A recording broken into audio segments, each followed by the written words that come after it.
வணக்கம் நேயர்களே. நம்ம ரஷ்ய அதிபர் ஏன் அணுகுண்டை தூக்குனாருங்கிறது போன எபிசோடில் சொல்லியிருந்தோம் இல்லையா? நீங்கள் கேட்டிருப்பீங்க, பார்க்காதவங்க பார்த்துங்க. இது அந்த ஏன் போன எபிசோடில் இப்போ ரஷ்ய அதிபர் ஏன் அணுகுண்டை எடுத்தார் அப்படிங்கிறது, இப்போ ஏன் எடுக்க போகிறார் அப்படிங்கிறத பற்றி பேச போகிறோம்.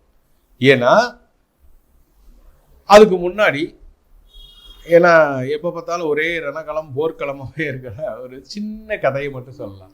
எப்போதுமே அரசியலும் ஆன்மீகமும் அந்த காலம் தொட்டு இந்த காலம் வரைக்கும் தொடர்புலேயே தான் இருக்குது. நல்லா கேளுங்க, அந்த காலம் தொட்டு இந்த காலம் வரைக்கும் தொடர்புலேயே தான் இருக்குது. ஆனால் அந்த காலத்தில் அதை அறிஞ்சாங்க, இந்த காலத்தில் அறியறதில்லை. மும்மாரி மழை பெய்யலைன்னா அரசன் கேட்பானா, எது தப்பு பண்ணிட்டுரும்? மும்மாரி மழை பெய்ய மாட்டேங்குது. யார் அங்கே இருக்கிற ஜோதிடன், அங்கே இருக்கிற ஆத்வா, அதாவது மகரிஷி மாதிரி இருக்காங்க இல்லையா, அவங்கள்ட்ட கேட்பாராம், ஏன் மும்மாரி மழை பெய்யல? நான் ஏதாவது தப்பு பண்ணிட்டேனோ? ஆட்சி சரியாக தான் நடந்துட்டு இருக்கு. அப்படியெல்லாம் இருந்த காலங்கள், சேரர், சோழர், பாண்டியர் எல்லாம். சரி, ஓகே. ஆன்மீகமும் அரசியலும் ஏன்னா, இப்போ ஒரே ஒரு உதாரணம் சொல்கிறேன். அருணகிரி கேட்பார், முருகா முருகா முருகான்னு கத்திட்டே இருப்பார். கத்தி ஒரு நாளைக்கு 24 மணி நேரம் அல்ல, 12 மணி நேரம், 6 மணி நேரம், 3 மணி நேரம், முருகா 5 நிமிஷம் 10 நிமிஷம் அதெல்லாம் வேணாண்டா, அரை நிமிஷ நேரம் மட்டில் தவமுறை தியானம் வைக்க தெரியாத மூட மட்டி கசட தபம்பர், உன்னுடைய திருவடியை அரை நிமிட நேரம் மட்டும். அப்பதான் முருகன் சொல்ற, சும்மா இரு சும்மா இரு என்ற சொர பூபதியே. அதுக்கும் நான் விளக்கம் சொல்றேன், என்ன இதெல்லாம் சொன்னாதான் அங்க போக முடியும். சுர பூபதியேம்பர். அப்போ சும்மா இரு அப்படின்னா என்ன? சும்மா இருனாலே அனுபூதி உண்டாயிடும். சும்மா இருனாலே அனுபூதி உண்டாயிரும். அனுபூதினா என்ன? அணு என்றால் பக்கத்தில், பூதி என்றால் இறைவன். பஞ்சபூதங்கள் தான் பூதியின் பேர். அணு என்றால் பக்கத்தில், பூதி என்றால் இறைவன். ஓகே, இப்ப இதுக்கு ஒரு விளக்கம். இப்படிங்கிறதுக்குள்ள நல்லது நடக்கும், இப்படிங்கிறதுக்குள்ள கெட்டது நடக்கும், இப்படிங்கிறதுக்குள்ள நல்லது நடக்கும். இதுதான் மனித வாழ்க்கை. இதுக்கு ஒரு உதாரணம் சொல்லணும் இல்லையா? ஒரு மிகப்பெரிய கோடீஸ்வரர் பாம்பேக்கு போனோம். பாம்பேல போய் இறங்கி கம்பெனியில போய் செக்கில் கையெழுத்து போட்டா 15 லட்சம் ரூபாய் தயாரா இருக்கு. எவ்வளோ? 15 லட்சம் தயாரா இருக்கு.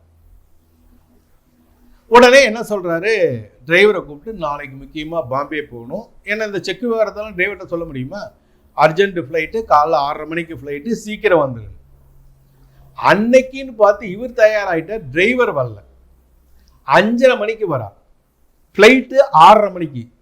ஏயா லேட்டு? ஐயா சார், கொஞ்சம் தூங்கிட்டேன் சார்.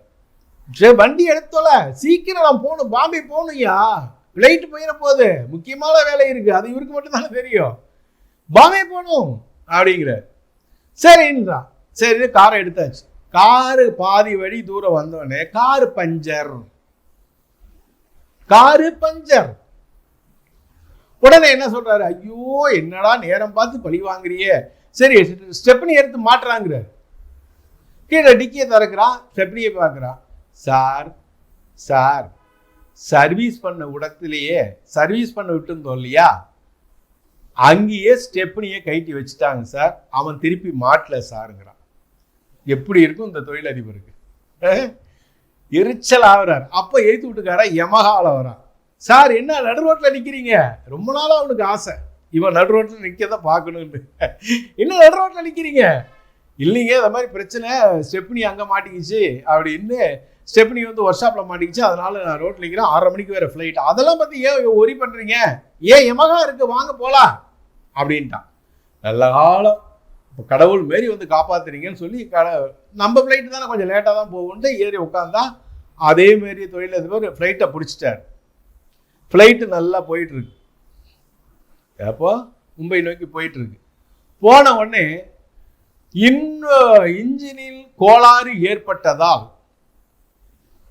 ஃப்ளைட்டு சற்று தாமதமாகலாம், இன்று பழைய நிலைக்கு போகலாம். பழைய நிலையில் வந்த இடத்துக்கு வந்த இடத்துக்குன்னா தானா இறங்கிடுச்சுன்னா பிரச்சனை இல்லை, இல்லை அதுவா இறங்கிடுச்சுன்னா ஒன்றும் பண்ண முடியாது. நல்லா புரிஞ்சுங்க. தானா பிளைட் வந்து விமானியோட இறங்கிச்சுன்னா பிரச்சனை இல்லை, அதுவா தாறுமாறா இறங்கிச்சுன்னா அப்போ இவர் தொழிலதிபர் யோசனை பண்ண ஆடா டிரைவர் தெய்வம் மாதிரி நம்மளை வந்து காப்பாத்துனா, யம மாதிரி யமகால வந்து கூட்டு வந்து நம்மளை கெடுத்துட்டானே இந்த படுபாவி பைய, உயிராது மிஞ்சிருக்குவே நினைக்கிறார். கொஞ்சம் தூரம் போகுது, விமானத்தில் ஏற்பட்ட இன்ஜின் கோளாறு சரி செய்யப்பட்டது. இப்போது விமானம் கரெக்டான நேரத்துக்கு கரெக்டான டயத்துக்கு போகிறார். இப்போ யாரு? அடப்பாவி டிரைவர் முதல்ல எப்படி இருந்தா? கடவுளா தெரிஞ்சா. யமகாக்காரனை முதல்ல வந்து கடவுளா நினைச்சா, டிரைவரா பிளைட்ல போனவனே கடவுளா நினைச்சான். யமன் கடவுள் ரெண்டும் மாறுது. அரை நிமிஷம் தான், ஜஸ்ட் a செகண்ட். அதனால வாழ்க்கைங்கிறது ஒரு நிலை இல்லாத ஒண்ணு. அந்த நிலை இல்லாதது தான் இவ்வளவு பேர் அடிச்சுக்கிறான். சரி, இப்ப நேரா போய் பார்க்கலாம்.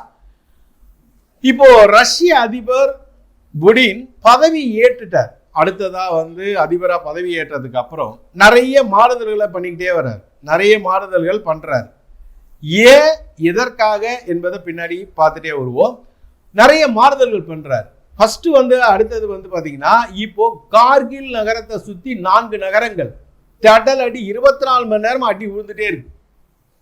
அந்த மேயர் சொல்றான், என்னால தாக்கு பிடிக்க முடியலன்னு. 24 மணி நேரம் அடி விழுந்துட்டு இருக்கு. உக்ரைன் வீரர்கள்லாம் எழுத்து நின்று போறான்ல, அவன் உயிரை காப்பாத்திக்க ஓடுறான். நான் அன்னைக்கே சொன்னேன், ஒருத்தன் கொடுத்து ஒருத்தன் வாழ முடியாது, இன்னொருத்தன் கொடுத்து இன்னொருத்தன் வாழ முடியாது. எல்லாருக்கும் அது புது, மாப்பிள்ளைகளுக்கும் புது. என்ன மாமனாட்ட கொடுக்குறல்ல, அதேதான். ஒருத்தன் கொடுத்ததுனால ஒருத்தன் முன்னுக்கே வர முடியாது சார், இது சரித்திரத்திலே கிடையாது. உனக்குன்னு இயல்பு இருந்தா மட்டும்தான் முன்னுக்கு வர முடியும். எல்லாம் கொட்டினா, ஐரோப்பிய ஒன்றியம், நேட்டோ, அமெரிக்கா, எல்லாம் கொட்ட. இப்ப சார் 2 நாள் முன்னாடி $400 மில்லியன் கொடுத்திருக்கார் ஜோ பைடர். என்னென்ன தெளிவுல பண்றாரு பாருங்க. இங்கே மட்டும் இல்ல, இஸ்ரேலுக்கும் பண்றாரு. அந்த பாவம்லாம் விடுமா? சகோதரிகள்லாம் அழியிறாங்க இஸ்ரேல். அடுத்த சொல்றேன், ஜோ பைடன் $400 மில்லியன் கொடுத்திருக்காரு. இப்போ 2 நாள் முன்னாடி $400 மில்லியன் எங்க? உக்ரைனுக்கு, ஜெலன்ஸ்கிக்கு கொடுத்திருக்காரு உக்ரைனில். ஆனா கொடுத்ததுக்கு அப்புறம் தான் அடி வேகமா விழுது. உன் பேரை சொன்னதுக்கு அப்புறம் தான் அடி வேகமா விழுது. அதுவே கொடுத்ததுக்கு அப்புறம் தான் அடி வேகமா விழுது. சரி, இதை பார்த்தாரு. உடனே புடின் பார்த்தாரு. ரொம்ப கால நண்பர், 12 வருஷமா இருக்காரு, தலைவரா இருக்காரு, படைத்துறை தலைவரா இருக்காரு. ஷேர்ஜவ் சேது அவர் ரொம்ப நாளா இருக்காரு. இவருடைய நண்பரும் கூட. பழந்தின்னு கொட்டை போட்டவர். இவரால என்னென்னு பார்த்தாரு, எல்லாத்திலையும் லாஸ். ரஷ்ய போர் வீரர்கள் அழிவு, ரஷ்ய படைகள் அழிவு, ரஷ்யாவை எழுத்து அந்த நிக்கோச்சின் ஒருத்தன் வந்து போர் தொடுத்தா அது ஒரு அழிவு. எல்லாமே இவரால் அழிவுங்கிறனால இவரை தூக்கி அடிச்சிட்டார். அடுத்தது உப அதிபராக இருந்தவரை தூக்கி படைத்துறை தலைவராக இப்ப போட்டிருக்காரு. நிறைய இராணுவத்துல நிறைய மாற்றங்களை கொண்டு வர்றாரு புடின். அவரை கொண்டு வந்து போட்டிருக்காரு. அடுத்தது அந்த இராணுவ அமைச்சரையும் தூக்கிடுவாங்க தான் சொல்றாங்க. இராணுவ அமைச்சரையும் தூக்கிடுவாங்க. ஏன்னா இவரை தூக்கினா அவர் தூக்கின மாதிரி தான். ஸோ அவர் உப அதிபர் வந்து பார்த்தீங்கன்னா ரொம்ப ஸ்போர்ட்டிவான ஆளு, ரஷ்ய அதிபருக்கு நண்பரும் கூட. ஏன்னா பொருட்செலவு அது சேதம் அதிகமாக ஆகிட்டே இருக்கு. அதே மாதிரி பொருட்செலவு சேதத்தை பற்றியெல்லாம் ரஷ்ய அதிபர் கவலைப்படல. ஆள் சேதம் அந்த அளவுக்கு இவருக்கு டேலண்ட் கையாள தெரியல. சில பேர் பேசுவோம், ஆனால் வேலைக்கு ஆக மாட்டான். அதே மாதிரி அதனால இந்த அதிபரை வந்து தூக்கிட்டு இப்போ புதுசாக போட்டிருக்காரு. புதுசா வந்து இப்ப போர் நடவடிக்கைகள் பயங்கர ஸ்பீடா போயிட்டு இருக்குது.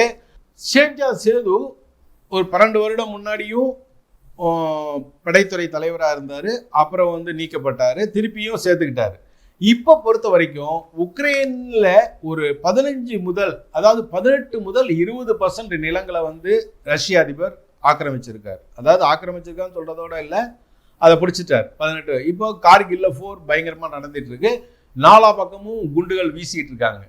அடுத்தபடியா எதுக்கு இந்த படைத்துறை அமைச்சர் உப அதிபரா போட்டாருன்னா, அணுகுண்ட ரஷ்ய அதிபர் மட்டும் யூஸ் பண்ண முடியாது.